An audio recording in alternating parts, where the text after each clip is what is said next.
Hi, everyone. It's Judy Boxmer from the Literacy View, live from the Big Sky Literacy Summit in Montana. Woo-hoo!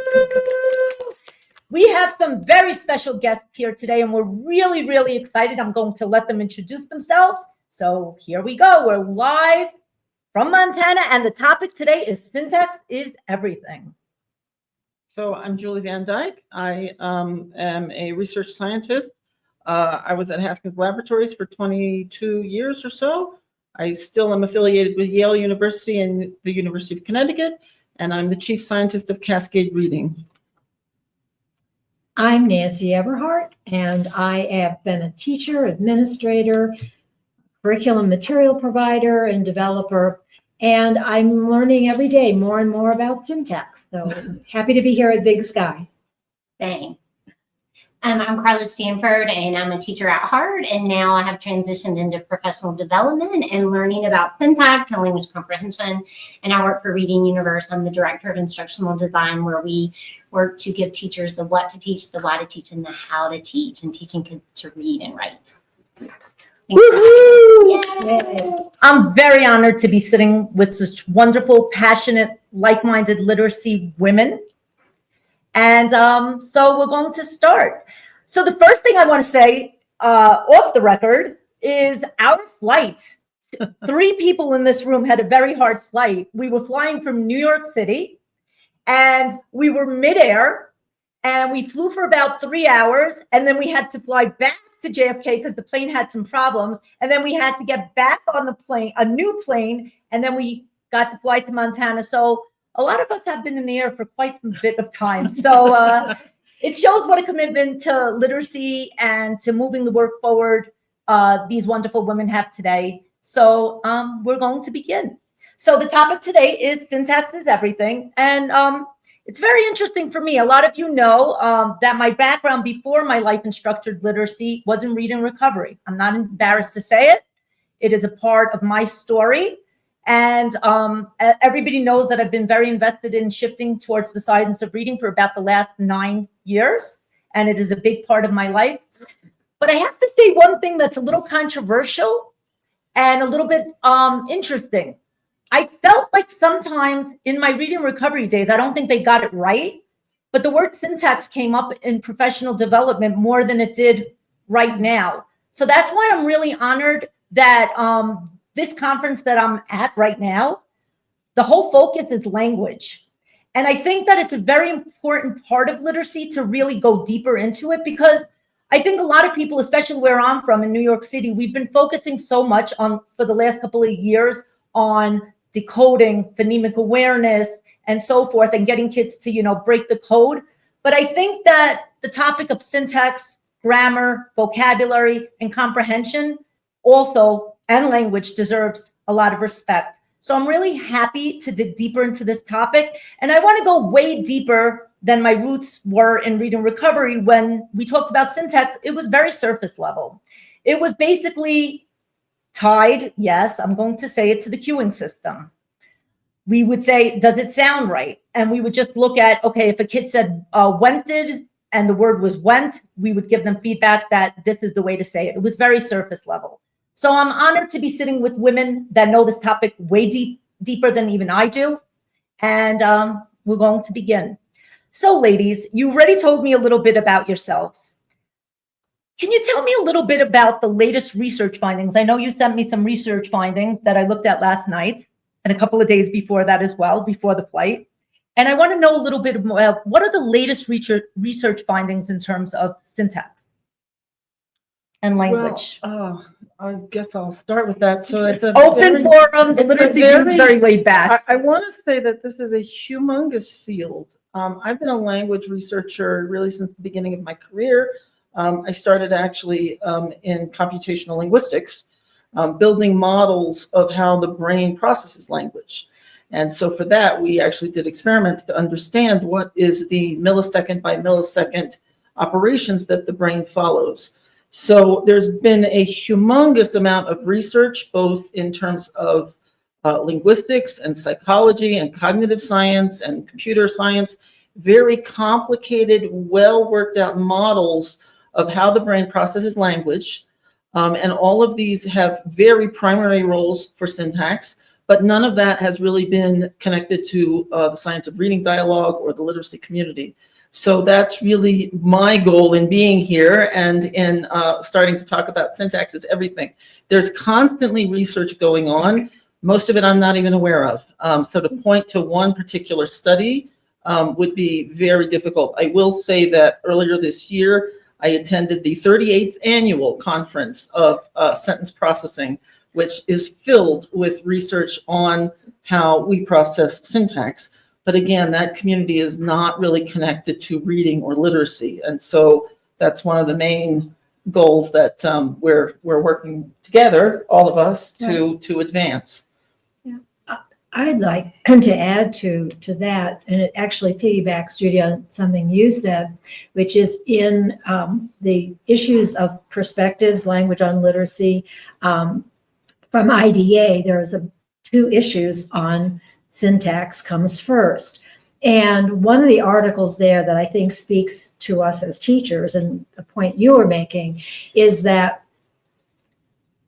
we know now, and the article was by Dyke and others, that the ability for young children to have syntactic knowledge is as predictive of their subsequent ability to comprehend what they're reading. It's as predictive as the word reading skills. And I think why that's important is what you were saying, which is we don't want to continue, or we need to create a little more equity, if you will, in the language comprehension side of our reading and paying attention to what students can do, because that's as predictive as word reading. So I don't want to use the word balance, but I think we need to be providing more balance. I actually appreciate you saying that, because I think the word balance, sometimes everybody just associates it with balanced literacy, and that was bad, and we have to let go of everything that was bad. But balance can be something positive in this aspect. Yes, I think so. And I think it's thinking of the word balanced with giving time, attention, and a sense of importance to their contribution. And by delaying, and I think with that, by delaying and doing decoding sequentially and then focusing on more of the language comprehension, I think we're doing our kids a disservice. So I think that would be the research that I think absolutely. is important. Yeah. And I guess this is not a specific study, but just the other observation, which again, I've been speaking about this a lot to literacy communities. I think it's important to understand we've all now gotten on board with the idea that phonics is the core part of word recognition. And from a scientific point of view, what we as scientists had to show was how central that is and how the brain uses phonological information from the very beginning. On the side of comprehension, there is an equally, actually probably larger body of research that talks about how fast syntax comes into play, and that it is the core of language comprehension. But that, again, hasn't been integrated. So if you really look at sort of the logic, we want to increase awareness and ability to teach and develop language skills to support comprehension, just the same way that we are doing the same thing with phonics at the center of the decoding part of the instruction. So can I be honest? I don't see it happening in classrooms as much as I think it should be. I would like to suggest that Carla picks up on this point, because we've been doing some work together, and I think it's looking at the structured literacy or structured language lesson format through a little different lens. Maybe you'd want to pick up on that. Well, first of all, I would like to say that as a teacher who has learned over the years, thankfully, how to teach the decoding piece, the language comprehension piece felt very siloed. And it was about 4 or 5 years ago that I actually learned the domains of language and could say that syntax was one of the domains, but then I still felt really uneasy about what exactly that is. And it was this time last year at Big Sky, listening to Julie, sitting with Nancy, beginning to take in this whole idea of like, what is syntax and how does the work that we're doing with our children, how can I take what Julie is doing in her research and all the other researchers and make sure that this work isn't siloed, that, for instance, we are not going to have this air quotes syntax part of the day. Right. Syntax has to be integrated. Right. And what had to happen for me first was to understand how does syntax play out for children. So it's all about sentence structure, and every kid comes to school with their own oral language, and they need direct, explicit instructions, systematic, cumulative instruction, and syntax, just like they would in sound letter correspondence. And what does that look like? It starts with the grammatical building blocks of understanding that a word, I'm just going to use the word bat, because we like to use the word bat, like the word bat has multiple meanings, and that bat can be a namer, right, a noun, and bat could also be an action. Well, when I taught first grade, that's probably where I would have stopped.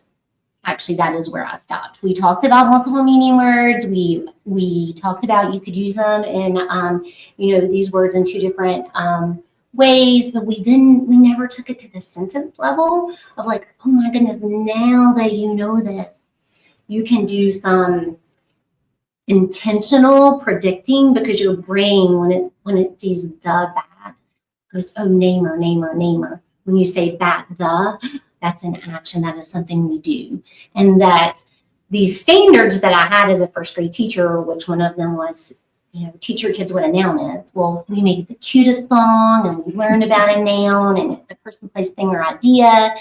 But we didn't do anything with that knowledge because I didn't understand why does it matter if my kids know that a noun is a namer, to then go into sentences, then to go into discourse. So we're working to hammer that out. And it's a learning process. We've been doing some work in, I did some model lessons and playing with lesson plans to think about taking a phonics lesson, being very intentional about the words you choose. Great.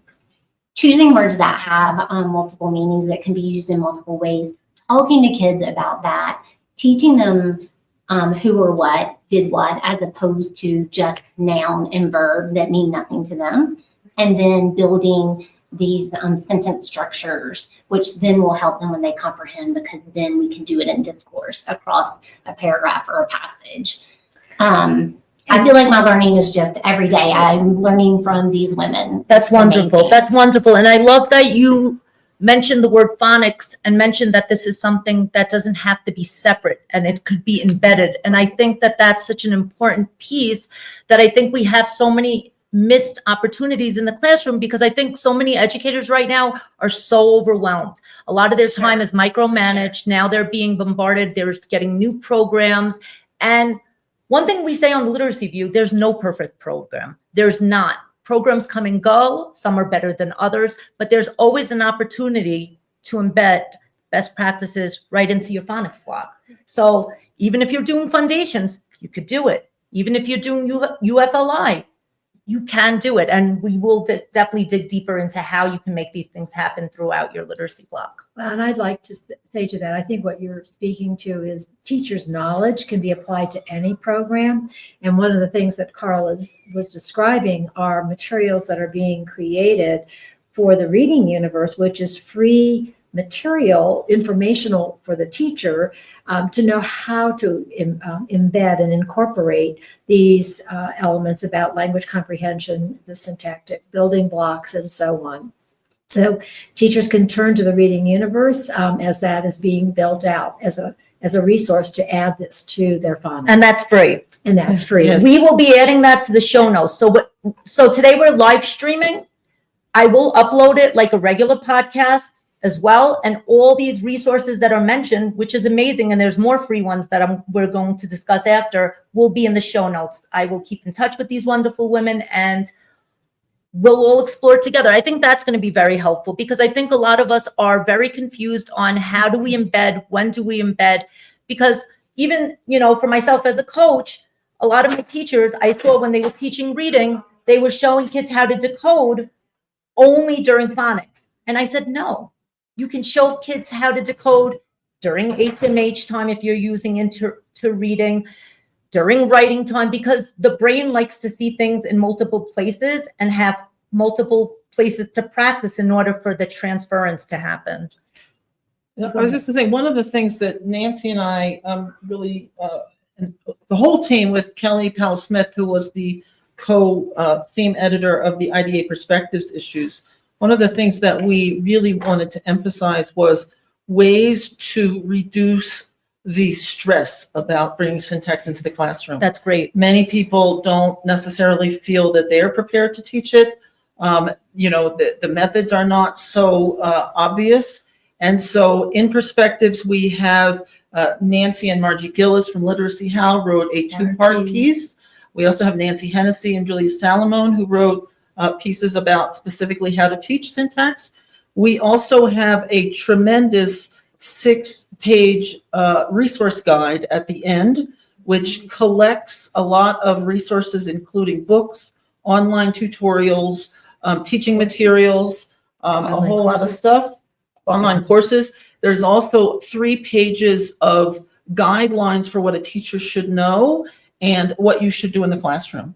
And I think this is one way that we really try to support teachers in bringing this new area into their practice. I just wanted to mention also, I mentioned that I was the chief scientist at Cascade Reading. So this is a reading. Can I just jump in? Yeah. Okay, so she said Cascade Reading. I've been looking at this. I called my co-host Faith Borkowski, who is not with me here today because she had a little bit of an emergency, and everything's fine. But when I saw that Cascade, I was blown away. I love it too. Yeah. It was so powerful. It was simple. It was straightforward. And my brain was on fire. I couldn't stop looking at it. Well, maybe we Let's could tell just us say about quickly it. what it. Yes, what- please, because please. As the non-developer of it, let me just tell you. Yes. If you put text in that you, whatever the text from a story, something you've written, it breaks and displays in a cascaded form the syntactic components of that text. So it helps us look at what is the text and understand what those units are so that we can then explain them, help the kids identify them while they're reading, not to name them, but to understand how the words work together to make meaning. And I think it's just a really remarkable tool. I'm so excited you got to look at it. Yeah, I was really excited. And, I came here with my partner, Paul, who's actually watching us record. And it was funny because I was actually showing him the Cascade. I was so excited and asking him different parts of speech. And then I fell asleep because it was a long flight. But it was so much fun. And I thought it was so powerful on so many levels as a practitioner still in the field. I thought it was great for phrasing and fluency for kids, because a lot of the kids that I work with privately and in the classrooms, they get very overwhelmed when they're seeing like even an oral reading fluency on a cadence or something. And there's so much line of text and they're like, they can read, but all of a sudden it's hard and it's overwhelming. This is such a great scaffold. I thought it was really great for learning parts of speech. Mm-hmm. It was thought-provoking for me. Then the other part is I connected it to the, what was that? The who did what and to whom. Mm-hmm. And I was connecting it and I was playing it by myself. And I've been an educator for 29 years. And I thought, you know what? Maybe even I could up my game a little bit, because if I up my game as a practitioner, who's going to benefit? The kids. Because I think sometimes we get comfortable with certain aspects of what we're teaching. It's easy for me to teach decoding, but to teach this, I wasn't as trained in it as much. Like I said, in reading recovery, it was basic. It was, does this sound right? This doesn't sound right. I'm curious about feedback on that, to go off topic for a second. In reading recovery, I know I said the bad word, we were trained to give kids feedback when they said something incorrectly. Now we just saw some speakers in the conference saying to embrace. So what do you guys think? I'm curious. It's a shift. It's a shift, right? Because the way we learned in school, maybe when we were learning grammar, right, and we were being taught how to diagram a sentence. Yes, I'm dating myself, but that was the question we may say, does it sound right? But that is not how we would address at this point. We would say, right, let me teach you the structure of how we're going to build this sentence with this linking verb is here in our written text. The way we're going to see this in book language, the way we're going to write it in order to communicate here in school and academic language, this is how we're going to structure our sentence. Always honoring and leveraging the home language. Exactly. And I think that's so whether it's, important. Language variation, African American English dialect, or whether it's another language system like Spanish, that we remember that all of those language systems have the 5 domains.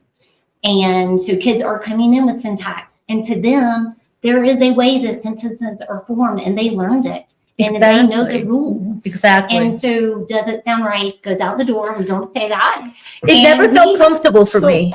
So that's validated. I just want to add, though, I do think that intuition of does it sound right is really crucial, and we can't completely throw that out, because that comes from your oral language development. Yep. And what you've learned in your environment. And so it's really crucial, for example, when a child is reading, oral reading fluency is the ability to read in a way that it does sound right. So if the kid isn't able to realize, it's a different doesn't sound right. It's more of like, instead of explicit instruction, I'm asking you to lean back. Or if you said something like that's grammatically not correct, are you giving kids feedback? So it's more that instead of, I'm sorry, I just want to clarify that.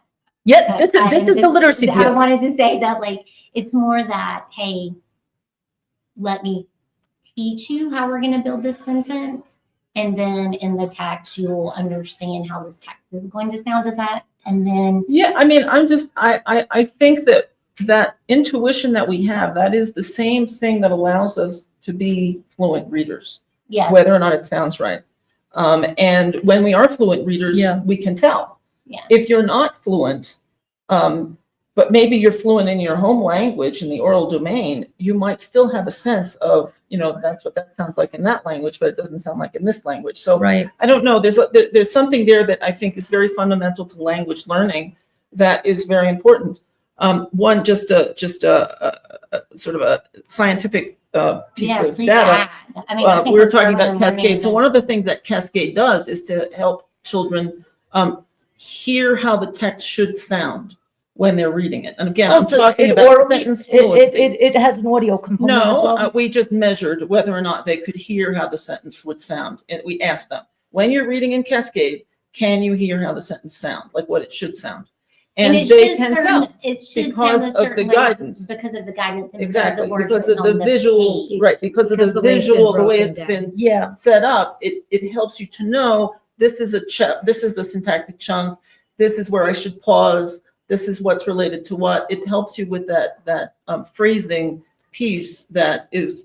I think it takes a lot of cognitive load off for a lot of kids. And it's interesting working with kids. I haven't used the Cascade yet, which I will, and I'll introduce it to my teachers this year. But very often in books, I've been scooping, and kids will say, why are you taking your pencil, Miss Judy, and writing in the book? And I'm like, because there's going to be a million kids that I'm going to work with in the future that are going to appreciate the same scaffold. Kids have actually told me that it's so helpful for them. And I'm able to, because of that scaffold, accelerate the process much quicker, because I'm finding some kids, their issue is decoding. Some kids, it's decoding and phrasing and fluency. But for some kids, it's kind of a lot of phrasing and fluency work. And I think that this tool that you guys have developed can really support that. Am I right? Right. Yeah. And I would add to that, even without Cascade, though, I think it's a wonderful way to illustrate what we're talking about. But I think what you're doing, Judy, by scooping or clustering words in a sentence is showing the students what the meaning units are within a sentence. So these words go together. The big, beautiful dog goes together because those words hang together as a noun clause or noun phrase, excuse me. Then the big, beautiful dog sat, and then we said in the grass. Well, in the grass goes together because that's telling us where. And that leads to one of the things we're talking a lot about in this bridging between what is syntax and what do I do about it as a teacher, is to talk about it in functional terms. What are those words telling us when they work together? And how do we teach the kids to look for those units that work together to make meaning? Cascade's helping us because it shows us what works together, but we don't always have cascaded text. And it takes, like, again, sort of on the category of taking the pressure off the teacher, So any text that the teacher is working with, Mhm. she or he could cascade it, and it will do that scooping for them. And then there's also the Explorer view, which will tell you where's the subject, where's the predicate, where are the direct objects, where are the nouns, all of that. All of that is really a tool to help, to help, again, take the load off the teachers. We also have studies that have shown that if students are just reading in the cascade, even without a lot of teacher coaching, just reading in the cascade helps the students to increase their comprehension and their syntactic ability, because it's those visual cues that help them see the way the language is put together. And I went through all the Cascade lessons. There's some free lessons that you can do as a teacher and go through them. And Those were created together with Margie Gillis. of They're Literacy amazing. House. So wait, can you remind our viewers, where can they go? Like if they wanted to log on So tomorrow? the cascadereading.com, you could make a free account. It's free for use. There's what's called the reader view that you can, like I said, cascade anything. Explorer view is this tool that does things for you. We have a passage library, which is aligned to the CKLA topics of graded, meaning starting 2nd through 8th grade level texts that are already cascaded with comprehension questions. And then there are some lessons that are on there also. So a lot of stuff You were to going to say get something? started with. I think that should It's okay. Don't worry. I was just going to say, for me, I'm in this learning process. Me too. I'm And definitely in a learning So this process. time last year, I feel like I started the journey, and I've been reading and taking courses. How did you guys all connect? Also, how did you guys all connect? There's a cup of tea. So Yeah.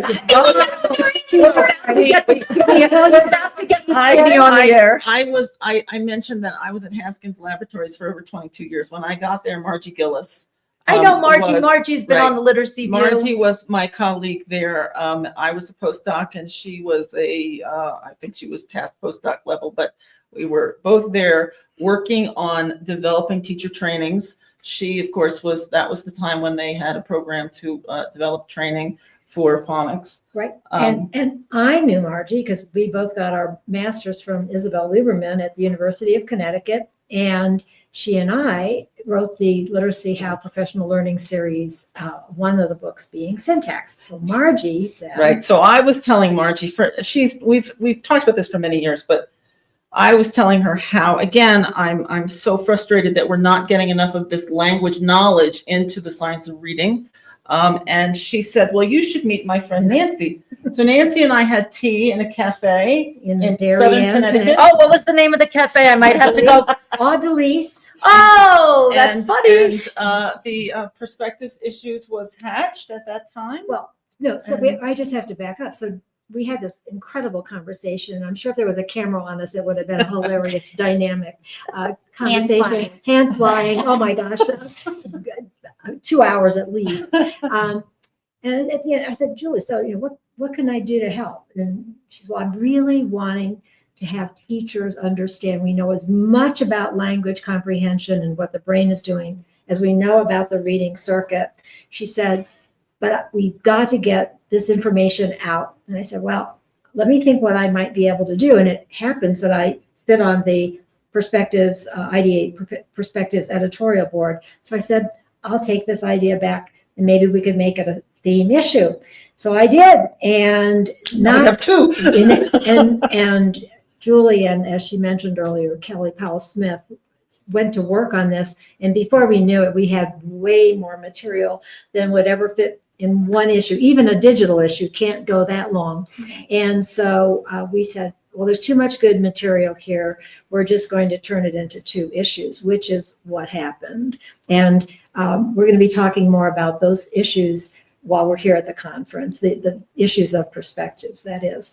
So it all started with a cup of tea. Yeah, and I want to say kudos to Nancy and to all of the editorial board at IDA. Oh, Because again, I was at Haskins for 20 some years. And at that time, my mentors were people like Ken Pugh, who did one of the first neuroimaging studies of phonological interventions to show that it really does change the brain. And Hollis Scarborough and Margie Gillis and Sue Brady and all of this. And everybody was very involved with IDA, but I was a comprehension researcher. And I figured, well, IDA is about words and dyslexia. and I do comprehension. And so I didn't think that was my group. No. But now I'm joining up. I love it. Well, because I do think But I wanted to say, thank you for having the vision and breadth to extend into the language comprehension side. Well, Yeah. I'm glad to hear you say that. And I think two things are driving that. One, I think the work of Tiffany Hogan and others telling us, there's a whole lot of students who are struggling with reading where it's comprehension language rather that is contributing to that. And I also think we're continually frustrated as a field that students are getting to third grade and still not doing well understanding what they're reading. And I personally, having watched this now for decades, I think we're not doing the right thing to sequence things. First, we focus on decoding, and then we'll talk about reading to understand. We have to build in this expectation that when we're reading a word, we should want to know what it means. I think that's the From most the get-go. important thing. And Yes. not just what it means, but what are the contexts where it's That's used? right. Because that's where syntactic dimensions right. of meaning come in, like you were saying. What- Is what that she a was- verb or a noun? Like, not just teaching the word meaning, but the context. And if That's I leave it at the word level, always, then I don't have the opportunity to intentionally instruct at the phrase, That's right, sentence, yeah. discourse And level. what Carla's illustrating in a session we're doing here tomorrow is that one of the most powerful parts of our structured literacy lesson is sentence dictation, where we can put these words like the bat flew out of the cave versus I used the bat to hit the ball, that we can have a conversation about, oh, there's the word bat in those two sentences. How are they being used differently? This is not a separate syntax lesson. This is talking about the decodable words in this context. So I think that this is a really powerful message of what could I do differently in what I'm already working on? How can I elevate some other aspects of that work? It takes teacher knowledge, but I think we have the knowledge and we need to use it. And we're taking the teacher knowledge and we're taking the implementation piece. Like, then what could that look like in my classroom? And that's what Cascade was nice for me to go through those lessons. It helped me. That's what we've been talking through was like, okay, if I now have this knowledge about syntax, in fact, I learned something today, right? What I might say about language that is oral language versus what I might say about language that is written, because if something is written, it is correct or not correct based on how I read it. So there's that oral language response versus the written. And also that this knowledge can be integrated throughout the day intentionally by word choice, by choosing topics. Okay, so number one was word choice. Right. So there's this intentionality of word choice in your phonics lesson. Okay. If you want to talk phonics. This is really helpful because we have so many teachers on here and we're desperate to know what to I'm do next. working through this. Good, this is And great. where is It's this beyond the in universe. progress? So Wait, what did you say, And Nancy? it will be on the reading universe. All of what Carla is talking about will be. And you guys run professional development for schools and teachers and so forth as well, or no? maybe that's coming. Yeah. Oh, You We have content that we are developing for it. because I think teachers are desperate for professional development that looks more like this, because so much of my professional development now is still on decoding, but we're also desperate for support with comprehension, syntax, grammar, and all those other areas as well. Well, and when I Good. think about Continue. syntax, and I think about this time last year, and when I had the opportunity to form a relationship with Nancy, and she took me to Julie's session, and she's like, "Are you keeping up?" I was like, "I'm keeping up. I'm holding on. I'm taking my teacher practitioner brain, and I am holding on to what Julie is saying. Yeah. I understand its importance. I've got to have some time to really take the information in, integrate, and start planning.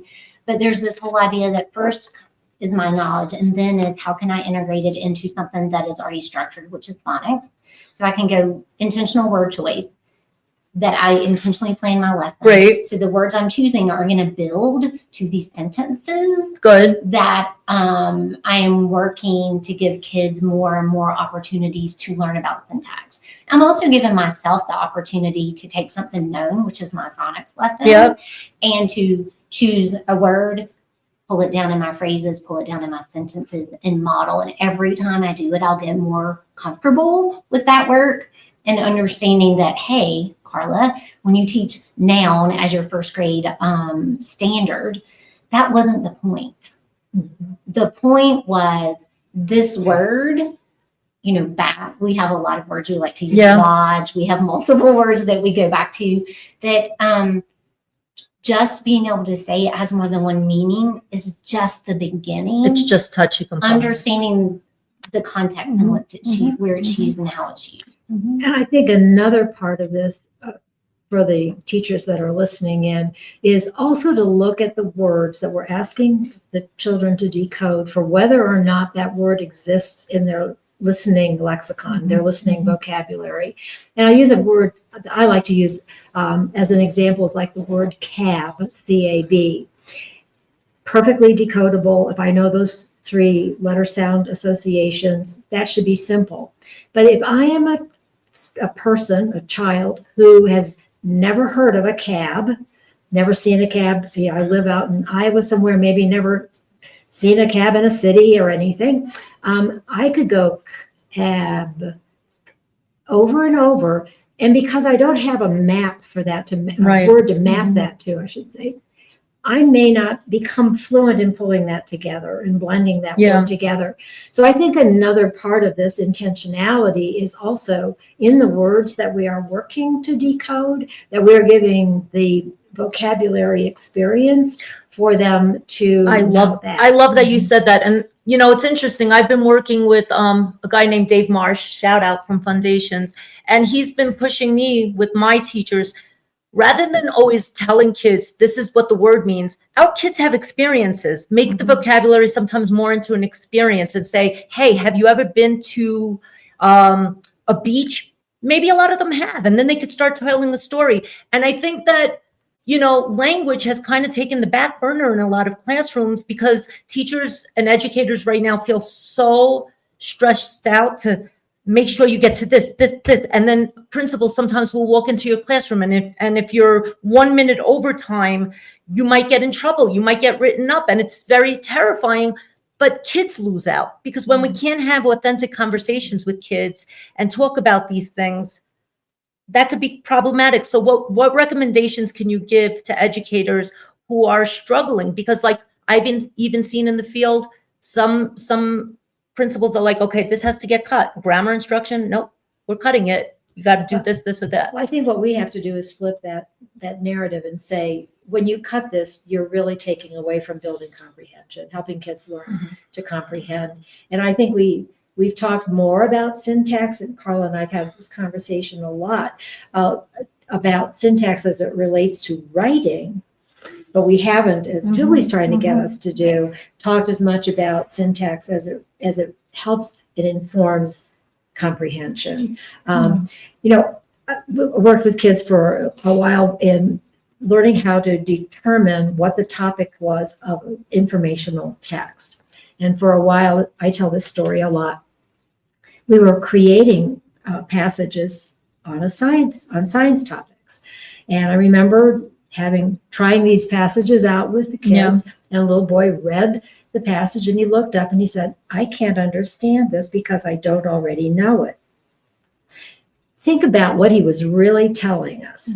He was saying, okay, either he didn't know a key word in there, so that rendered the whole thing pointless to him, not understandable to him. But more importantly, I think if we tell students, and the paragraph shrinking routine does this, is it has you focus on who or what is this about? And if we have kids learning that the who or what is going to be a person, a place, or a thing, that, or an idea, that is what we should be looking for. And if that's all they get on the first reading, that would be good news. But I think we have kids reading a lot, saying the words a lot, not necessarily focusing on understanding. And I think that's a big shift that we could be working on without a lot of new training.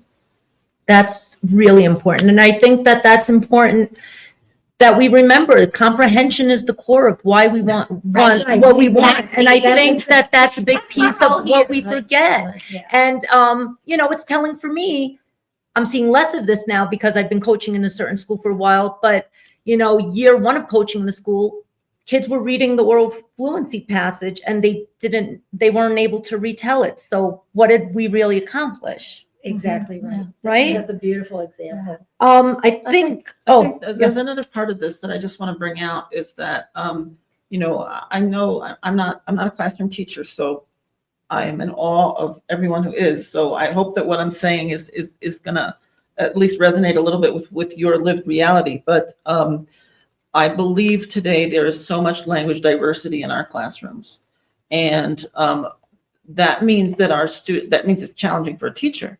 But the classroom and the students are bringing so much language knowledge into the equation. And we need to, I think, take advantage of that as much as possible. So if something isn't understood in the language of instruction or isn't read well, it's possible that kid would do really well if it were in their home language.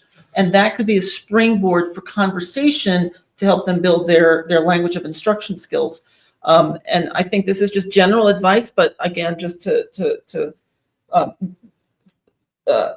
mention the IDA again, we have several articles in there which talk a lot about how to do this with African-American speaking students, and also Elsa Cardenas Hagen wrote for multilingual classrooms. And all of those three people were writing about the importance of mining the gold mine that's in your classroom in terms of language knowledge, and encouraging students to really share what they know in their own language and then leverage it for instruction in the instruction language. I think that is so important. And I wish that there sometimes was less rigidity in the classrooms, because I think that sometimes, you might get a really strict teacher and it's like, fold your hands, quiet.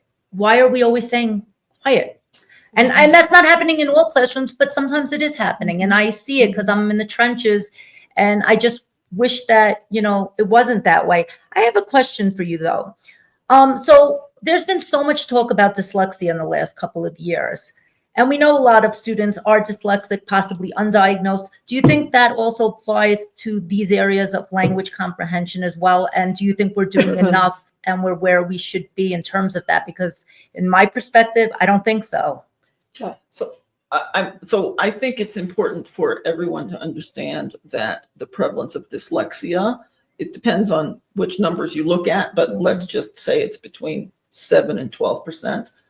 Sometimes people say 10. I don't know what IDA officially says. 7 and 12%. Somewhere in that. Okay. Mhm. The disability that has now been termed developmental language disability has the exact same prevalence. Wow. And we just are not aware of that. And it's just not getting the same level of attention, It's right? not gotten the same level of attention because often it's missed. And It is. very often, if a person has dyslexia, they also have developmental language disability, like my own daughter. The comorbidity is between 50 and as high as 80%.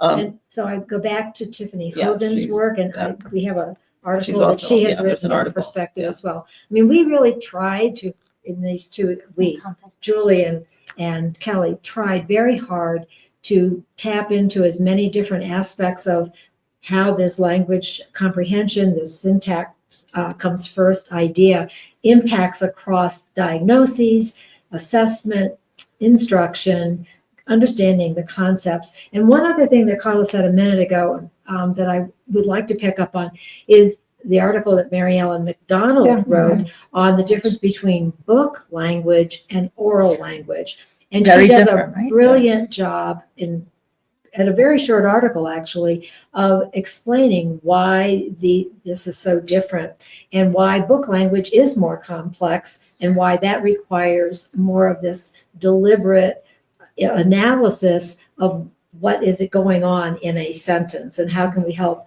students unpack that. And I would also throw in a plug for going back to diagramming sentences, but that may be a bridge too far. Yeah. But I think that for especially second language learners and multi-language learners, in a program I was using some years ago, the children who found sentence diagramming the most helpful were our multi-language learners. Because they could see. It's explicit instruction in Yeah, sentence structure That's Yeah. right. is what it is. It makes a picture of it. It makes it very, very tangible. Kind of like what That's Cascade what I was does. going to say. Right. To me, There's a that similar was Cascade is the what updated, Yes.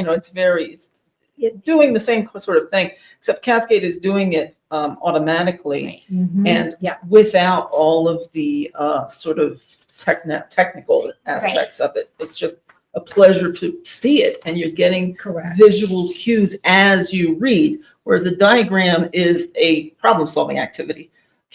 Reading in Cascade is, it's here as I'm actually putting the words together, it's Different giving ways. me those First, cues. when I tried Cascade, I thought you had to type in it, but then I realized you could copy and paste Yeah. any text. Oh, which I yeah. was like, Yeah, It's so if you're amazing. working with foundations or you're working with any kind of CKLA material or Amazing. whatever. Oh yeah. my gosh. Yeah. You could put, wait till my teachers see Yeah. it this Yeah. year. Yeah, Well, whatever. and you're just doing. think about Wow. how just thinking, and this is something that it has helped me with, is thinking about syntax, and then the way that Cascade helped me think about syntax and its role in fluency and fluency's role in comprehension. So to me, we've had this conversation where, when you're teaching kids to scoop, there's intentionality behind it. You're like, 100%, right. who or what?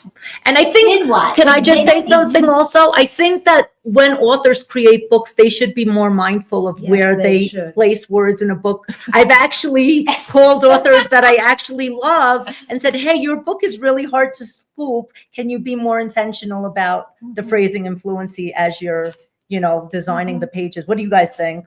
I Absolutely. think that's right, yeah. Absolutely. And I'm encouraging those people I know who are working on decodable text Yes? to not forget that they should be mindful of these syntactic Yes.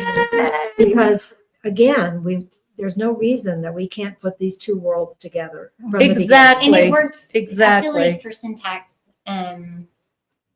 we maybe were explicit with writing, Mhm. and Correct. Nancy has categories that she created, and she has. I always get them. It's repeat, Repeat, replace, replace, and reword. reword. I don't know if I got them in the right order, but we That was good. teach. Repeat. Our Wait, let me get, students as wait, let me get that again. My brain doesn't work that fast. So like the duck. Repeat. So you could repeat like the flock of ducks. If you had a sentence, you would say the flock of ducks swam in the pond. And then you would replace they For ducks. duck under for a snack. So that's your replace. And then we could reword the feathered friends swam back to the dock. So in that scenario, we teach that as writers. We aren't going to say ducks, ducks, ducks, ducks Right. way down. There's very intentionality. But now as readers, we're teaching kids to unlock the code rate. Oh, wait, the author did this. If they have the who or what is ducks, what are the other ways that it's being represented? And in I the think that text? that's so important. I think that we do need to be more mindful, and we do need to take time to ask more questions, and we have to, those questions, it's so simple. It almost relates to almost like a gist a little bit as well, Mhm. which I know Absolutely. Leslie Ward is Right, going right, to talk right. about in Think SRSD. I became passionate, and I don't think that we all give enough time to that, but the core is really to understand what we're What we're talking about and reading. what we're reading. Right. Yes. And that's, So we only have a couple more minutes, and I want to get to a couple more things, okay? sure. All right, so I have some top ones circled. Quick question, strategies. How do you guys feel about strategies in terms of comprehension instruction? Helpful for kids? Syntax I don't think it's strategies? But I think- Go ahead. You I- go I- ahead. Or So one of the syntax things that I'm strategies. going to say at my talk on Friday, I think we need to be clear what we mean by comprehension. And strategies. Strategy, well, strategies are not comprehension. That's right. Comprehension is the process of gluing words together as you pick each one off the page, right? That is the process of comprehension. Strategies like finding the gist, finding a main idea, answering a comprehension question, all of those things, those are measures of comprehension, but it is not itself comprehension. So when I talk about syntax being first in comprehension, it's let's make sure the brain is operating correctly to get to that proper comprehension. Strategies are great for measuring comprehension, but if you are believing that that is teaching comprehension, then I believe respectfully that you've missed the boat. And can I go back, and we should have done this at the very beginning. It's okay. But I This would is the love literacy for view. Julie to define syntax I in would- the same way she just defined comprehension, because I Perfect. think that Yeah. just Mhm. having something to hold on to, I continue to say I'm a learner in this world Yep. right now, for sure.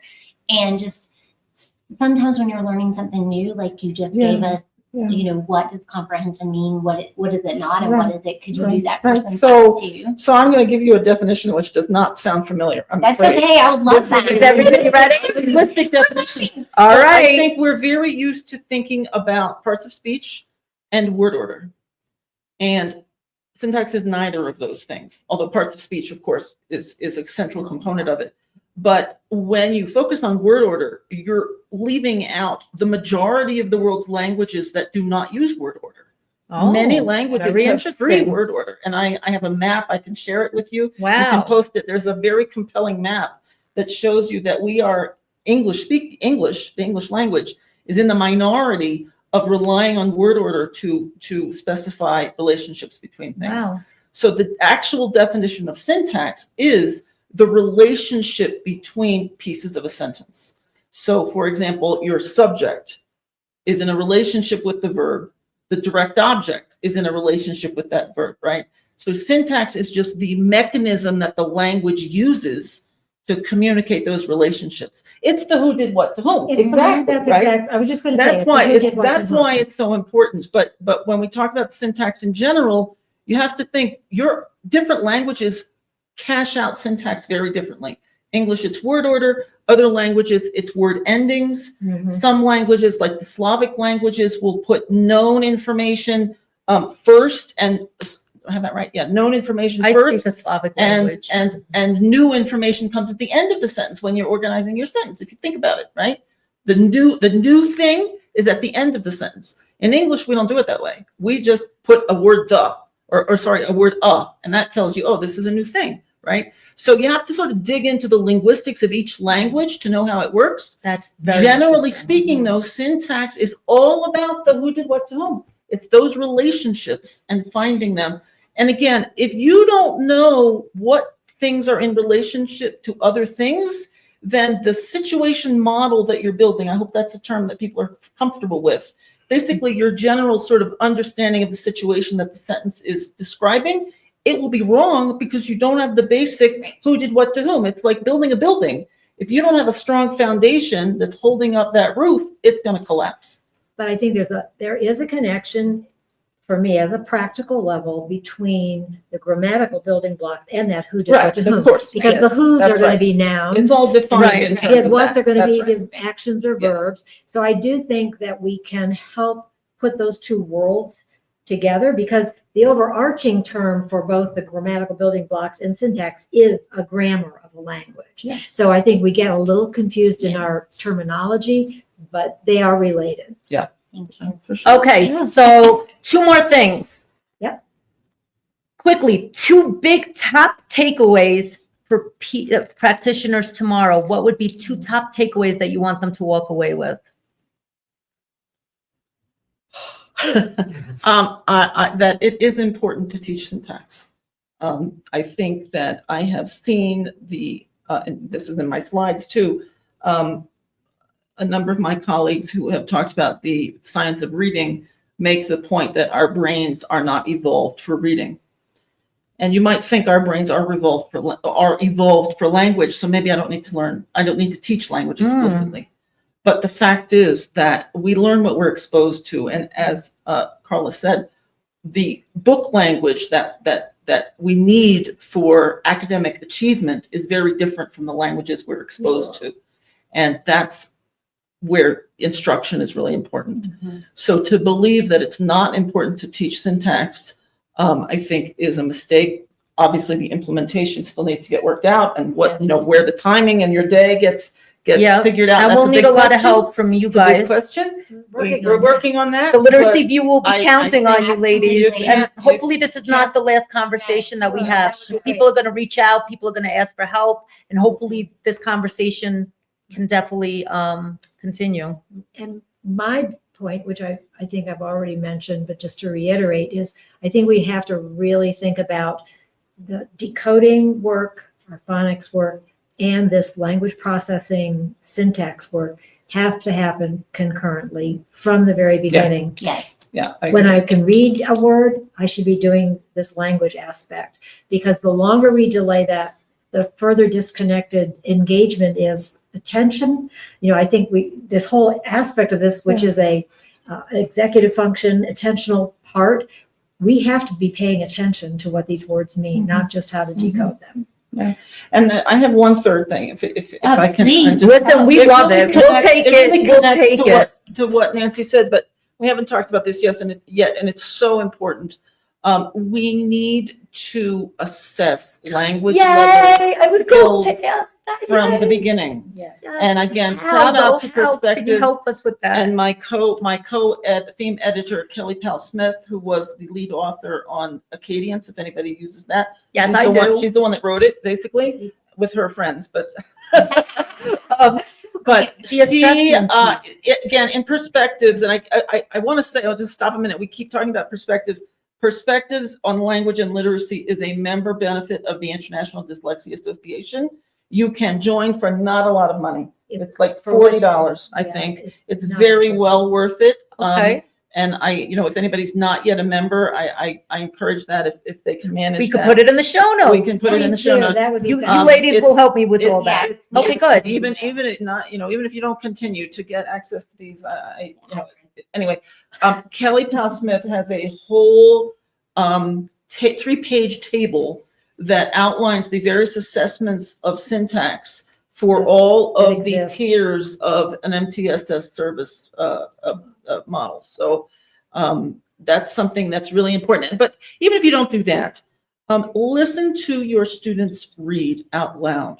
If they're Yay! not reading Yes. in a natural way, odds are they have a syntax problem because they're not able to get again. Wow. Assuming we're not talking about decoding. Okay, Decoding, that yeah, makes- right. Right. It's either going Once to be the decoding decoding is more or it's going to be solid. syntax. If Right. you've got a third grader who is hesitating, who is not able to phrase things properly, that child needs extra language level instruction on syntax. I think that was such an important point you just made. I think that was such an important point. I think that Something that we want teachers to take away I want you to take tomorrow. away that it's okay that you're learning as a teacher. Yay! That it's okay that you don't know this. You have to give yourself grace, and then you have to lean into finding places that you can learn. Understanding that language comprehension is unconstrained. It's constantly growing. However, it needs to be instructed intentionally, and that leaning into places that you can learn and just give your, embedding and not siloing. We don't want our phonics to be only at the word level. When we're talking about fluency, it's leaning, leading us to comprehension. We know that all the work should be integrated because that's what we do naturally as readers. 100%. However, when we're learning it as teachers, we learn it in silence because that's how we're being taught. And it's almost like in the literacy world, we had like literacy camps, the balanced literacy camp, the science of reading camp, and it's almost like it's happening a little bit in the science of reading too. Oh, yeah, phonics is my wheelhouse or comprehension is my wheelhouse. No, we have to all. Because we're working for skilled, proficient readers. Right. Correct. Correct. That's what we want. So I would just say lean in. We'll give all the show notes, like of all the places that Great. teachers can go and just begin to build their Wonderful. understanding. Okay, so it wouldn't be the literacy view without something that you think is BS in literacy. I didn't bring my BS button. It's somewhere. I don't know where it is, but anything that you think is BS that we need to let go of. Well, I'm just going to say the opposite of that is Yeah. that it's all about teacher knowledge and then teacher implementation. And a curriculum can be something that gives you guidance and gives you resources, but teacher knowledge and then how to implement it in your classroom is like really where the magic happens because the teacher's driving the bus. And one last thing. Wait, I'm sorry. You have a BS. I'm so excited. I figured out what is my BS thing. Wait, where's the BS It's button? the Faith is idea- probably, wait, Faith, if you're watching, I forgot the BS button, so maybe you could push it at home for me. That the unit of comprehension is the text. Wait, say that Or again. the The unit paragraph. of Like, wait, what are you understanding? Are you understanding the text? Are you understanding the paragraph?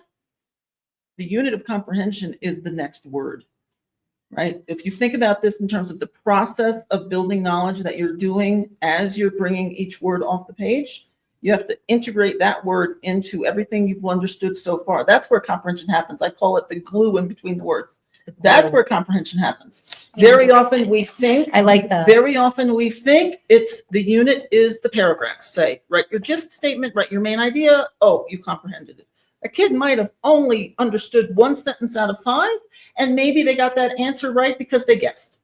You don't have any idea what's really going on under the hood. So, And I guess related to that, it would be that comprehension is answering comprehension questions. right, it's the same idea. Yeah. That really comprehension is the processing of the language to understand what the words mean.